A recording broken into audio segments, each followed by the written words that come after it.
नमस्कार and welcome you all to world affairs. मैं हूं प्रशांत धवन और इस वीडियो में हम बात करने वाले हैं इस व्यक्ति के बारे में जो है ग्रेट विल्डर्स। ग्रेट विल्डर्स देखिए एक ऐसा नाम है जो आजकल काफी न्यूज में है और कई न्यूज आर्टिकल्स पब्लिश हुए इनके बारे में कि इस आदमी की वजह से ना जो टर्किश लोग हैं, मतलब के टर्क्स आप कह लीजिए, उसके अलावा मुस्लिम्स हैं जो पाकिस्तान में और इवन आप कह सकते हैं मिडिल ईस्ट के बहुत सारे और कंट्रीज में, ये काफी चिंतित हैं। और चिंता सिर्फ ये नहीं है कि ग्रेट विल्डर्स नेदरलैंड्स देश के प्रधानमंत्री बन सकते हैं। बाय द वे, हाँ, मुझे इससे पहले कई लोगों ने कहा था कि ग्रेट विल्डर्स जिन्होंने एक टाइम पर नुपुर शर्मा को सपोर्ट किया था, इनके बारे में वीडियो बनाओ क्योंकि ये नए प्रधानमंत्री बन चुके हैं नेदरलैंड्स के। देखिए, ये अभी भी नेदरलैंड्स देश के एज ऑफ नाउ जब मैं वीडियो रिकॉर्ड कर रहा हूँ प्राइम मिनिस्टर बने नहीं है और इनके सामने जो रास्ता है पीएम बनने का थोड़ा सा ट्रिकी है। बन सकते हैं पीएम, बिल्कुल, इनके पास सीट्स काफी है, मगर सरकार बनेगी तो गठबंधन की सरकार बनेगी, तो अभी ऑफिशियली है नहीं कि ये नेदरलैंड्स के पीएम बनेंगे। बट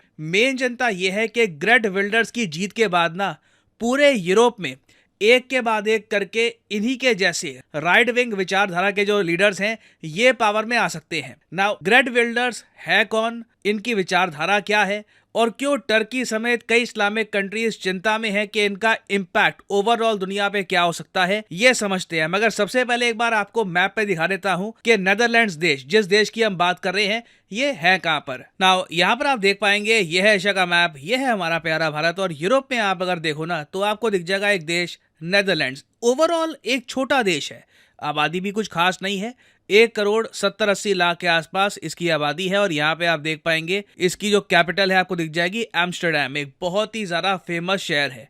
नेदरलैंड्स कोई मिलिट्री पावर नहीं है, नेदरलैंड्स ऐसा नहीं है कि कोई न्यूक्लियर वेपन वाला कंट्री है, G7 कंट्री भी नहीं है। I mean European union overall G7 में काफी बार पार्टिसिपेट करता है, बट नेदरलैंड्स अपने आप में G7 कंट्री नहीं है, G20 कंट्री भी नहीं है नेदरलैंड्स। मगर नेदरलैंड्स में ना बहुत सारे इंपॉर्टेंट जो इंस्टीट्यूशंस हैं, बहुत सारे इंपॉर्टेंट जो हेडक्वार्टर्स है, ये आपको मिलेंगे। For example international court of justice, ये आपको मिलेगा नेदरलैंड्स में। उसके अलावा UN की जो कई बिल्डिंग्स हैं ये आपको मिलेगी नेदरलैंड्स में। और नेदरलैंड्स सिंस एक हाईली डेवलप्ड कंट्री है ना और काफी प्रोग्रेसिव कंट्री भी माना जाता है, तो इसलिए नेदरलैंड्स की जो सोच है, जो यहाँ पे लोगों के विचार होते हैं, इसका प्रभाव बाकी यूरोप पे बिल्कुल दिखता है। और हाल ही में क्या हुआ कि नेदरलैंड्स देश में चुनाव के बाद गेर्ट विल्डर्स ये सामने आए as a potential prime minister candidate. इनके पास पॉसिबिलिटी है, इनकी जो पॉलिटिकल पार्टी है पार्टी फॉर फ्रीडम, ये सरकार बना सकती है नेदरलैंड्स में। हालांकि रास्ता थोड़ा सा ट्रिकी होगा,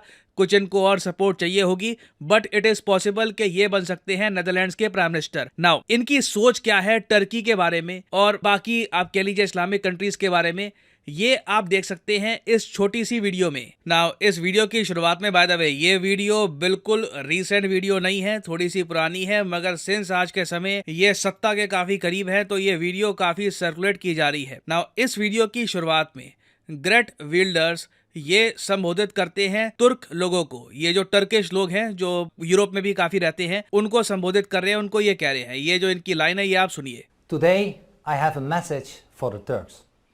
Your government is fooling you into believing that one day you will become a member of the European Union. Well, forget it. You are no Europeans and you will never be. Now, यहाँ पे ना थोड़ा सा एक geopolitical angle मुझे समझाना होगा। इन्होंने पहली बात तो जो तुर्किश लोग हैं इनको एक बात बताई है कि आपकी सरकार आपको बेवकूफ़ बता रही है, ये कहकर कि एक दिन टर्की यूरोपियन यूनियन का मेंबर बन जाएगा। नाउ टर्की उन गिने चुने कंट्रीज में से है जो जोग्राफिकली 2 कॉन्टिनेंट्स में आता है। आपको पता होगा टर्की का थोड़ा सा हिस्सा इस्तांबुल के आसपास का जो हिस्सा है, ये पार्ट, ये जोग्राफिकली यूरोप का पार्ट है। बाकी जो टर्की है ये एशिया में आता है। और टर्की की सरकार ने लंबे समय से यूरोपियंस को ये कहा है कि आप हमको भी यूरोपियन यूनियन का पार्ट मानिए। मगर यूरोप के कई देश कहते हैं कि टर्की की जो पॉलिसी है, जो विचारधारा है, जिस तरीके से ये दुनिया को देखते हैं, ये यूरोपियन नहीं है। आप कह लीजिए इनकी जो अभी वैल्यूज़ हैं ये यूरोपियन वैल्यूज़ नहीं हुई हैं। और इसलिए यहाँ पर जो नेदरलैंड्स के पोटेंशियल प्राइम मिनिस्टर हैं ग्रेट विल्डर्स, ये कह रहे हैं कि तुम यूरोपियन नहीं हो, ना तुम कभी बनोगे। ये कैटेगोरिकली इन्होंने कह दिया है कि जो सपना है ये कभी साकार नहीं होने वाला। आगे सुनिए ये क्या कहते हैं। An Islamic state like Turkey does not belong to Europe. All the values Europe stands for, freedom, democracy, human rights, are incompatible with Islam. We do not want visa-free travel for Turks coming to Europe either. European governments that agree with this will be voted out of office by the people. ना ये इनका एक बहुत ही strong stance रहा है through out this election कि ये नहीं चाहते कि टर्की और नेदरलैंड्स के बीच में वीजा फ्री ट्रैवल स्टार्ट हो जाए, क्योंकि कई पॉलिटिशियंस थे नेदरलैंड्स में, उन्होंने ये कहा कि चलिए टर्की चाहे यूरोपियन यूनियन का अभी के लिए मेंबर ना बने, सिंस बहुत सारे जो यूरोपियंस हैं ये टर्की में कभी कभी छुट्टियां मनाने के लिए जाते हैं, तो क्यों ना हम वीजा फ्री ट्रैवल का जो एक सिस्टम है ये स्टार्ट कर दे। तो उसको लेकर भी इन्होंने साफ साफ कह दिया है कि कभी भी मैं इसको अलाउ नहीं करूंगा, नेदरलैंड्स के लोग भी इसको अलाउ नहीं करेंगे, और कल को कोई अगर लीडर इस आइडिया को ज्यादा आगे पुश करता है ना तो वो सत्ता गवा बैठेगा। और वेल हुआ भी काफी हद तक यही है। ग्रेट विल्डर्स की पावर संभालने का एक बहुत ही बड़ा रीजन यही है कि इन्होंने जो नेदरलैंड्स के लोग हैं उनकी जो आप कह लीजिए डीप उनकी फीलिंग्स हैं वो समझी है और उसी को टैप किया है। तो यहाँ पर आप ये तो समझ गए कि टर्की के लोग क्यों ग्रेट विल्डर्स को पसंद नहीं करते, क्योंकि एर्दोआन ने बीच में जो एक चाल चली थी, इन्होंने ये कहा था कि स्वीडन को नेटो में ये अलाउ कर देंगे अगर यूरोपियंस रास्ता खोल देते हैं टर्की के यूरोपियन यूनियन ज्वाइन करने के लिए। तो इस बात को लेकर तो अब नो डाउट एक क्लैरिटी आ चुकी है। जब तक ये आदमी पावर में रहेगा, जब तक ग्रेट विल्डर्स नेदरलैंड्स में पावर में रहेंगे या फिर कहीं ना कहीं इनका इन्फ्लुएंस रहेगा पॉलिटिक्स में, टर्की की मेंबरशिप एक्सेप्ट नहीं होने वाली। ना टर्की के अलावा अगर हम बाकी इस्लामिक कंट्रीज की बात करें, फॉर एग्जांपल पाकिस्तान की अगर हम बात करें, पाकिस्तान में भी ग्रेट विल्डर्स को पसंद नहीं किया जाता है। इसका रीजन ये है, आज से कई महीने पहले एक इंसिडेंस हुआ था जब पाकिस्तान के एक फॉर्मर क्रिकेटर खालिद लतीफ, यहाँ पे आप देख पाएंगे ये पाकिस्तान के एक फॉर्मर क्रिकेटर है खालिद लतीफ, इन्होंने ऑनलाइन वीडियो बनाकर ना ग्रेट विल्डर्स को धमकी दे रही थी। ये कहा था कि जो इन्होंने कमेंट्स करी है इस्लाम को लेकर ये बहुत ज़रा ख़राब है, और इन्होंने खुद एक बाउंटी रख दी थी ग्रेट विल्डर्स के सर पे, मतलब कि ये कहा था लोगों को कि जो भी ग्रेट विल्डर्स को मारेगा उसको ये इतना पैसा कुछ 21,000 यूरो ये दे देंगे। ग्रेट विल्डर्स ने इन पर केस कर दिया और बाद में जो नेदरलैंड्स की कोर्ट है उसने खालिद लतीफ को सजा सुनाई ओवर मर्डर थ्रेट। और ये जो न्यूज़ है पाकिस्तान में काफी वायरल हुई थी। पाकिस्तानी इसको पता है कि ये आदमी कौन है, नो नॉनसेंस आदमी है, और जो काफी बार कहता है वो करके भी दिखाता है।